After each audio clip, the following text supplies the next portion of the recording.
Hello friends, welcome to Learning SAP 2000, and in the previous video we have seen how to read the architectural drawing. Now in this session I will show you how to create the grids. As you can see, this is our architectural plan.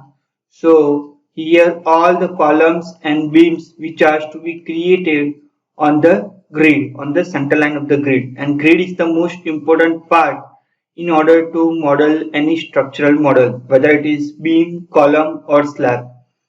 So we will first understand. So in the x direction, we have the grid of 11 foot 7 inches between grid A to grid B. And between grid B to grid C, we have the grid of 11 foot 11 inches. Similarly, if we will see in the y direction, vertical direction, we have the grid of 12 foot 5 inches. Then after 2 to 3, that is 10 feet, and then after 3 to 4, that is 14 foot 7 inches. Here make sure the grid spacing is given. Okay, so while we are specifying the grid, we have to also specify the spacing option. And in the z direction, if you will see the vertical height of the building, here 9 foot 4 inch first floor level, 18 foot 8 inch minus 9 foot 4 inch, so that one becomes 9 foot 4 inch. So spacing between first floor to second floor also 9 foot 4 inch, and 28 feet, that is third floor level, so 28 feet and 18 foot 8 inches, so difference between that is also 9 foot 4 inches. So we will go to the SAP and creating a new project and defining the grid first. So first of all, we have to collect the data of grid spacing from the architectural information, architectural drawing, and then we have to put it out that data into the SAP 2000. So now we will switch to the SAP 2000. Go to the file, click on new model, and as you can see, our unit of system is foot and inches. So each and every distance is in foot and inches. So here we will choose the template of kilopascal, feet and Fahrenheit.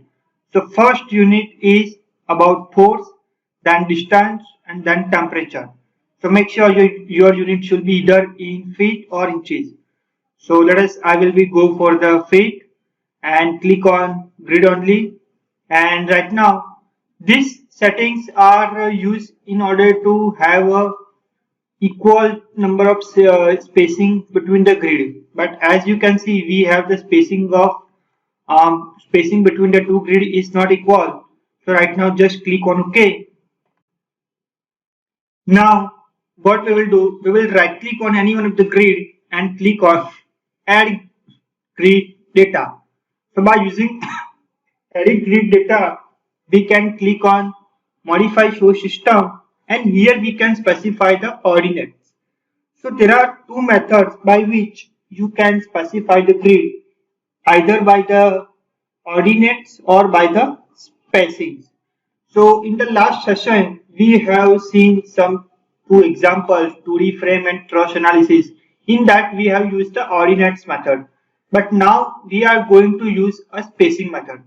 So in the spacing method, make sure your last spacing should be 0.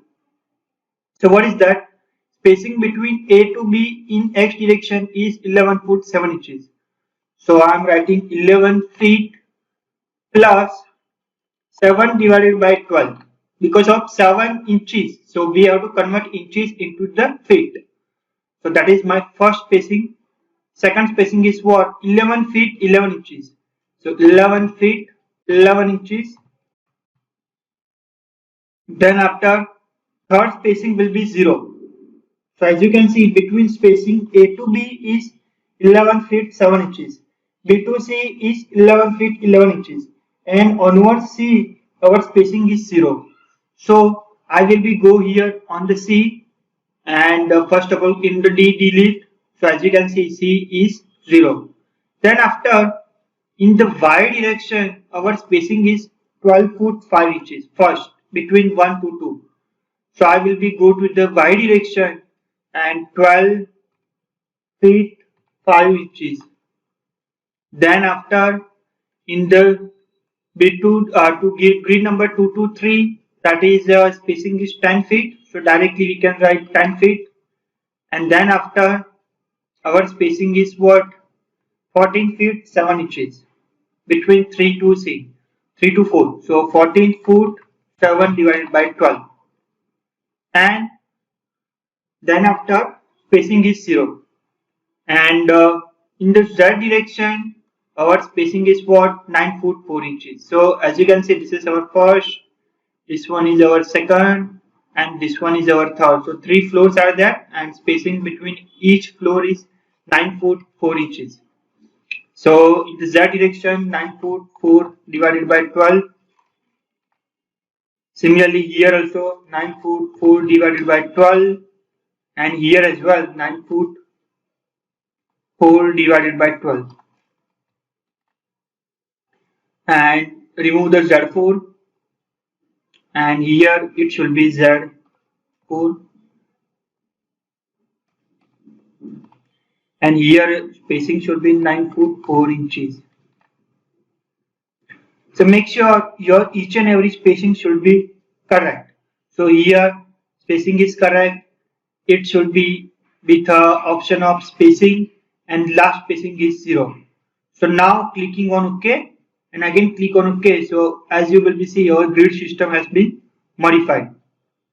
So this is our actual grid system. So now guys, we will save the file.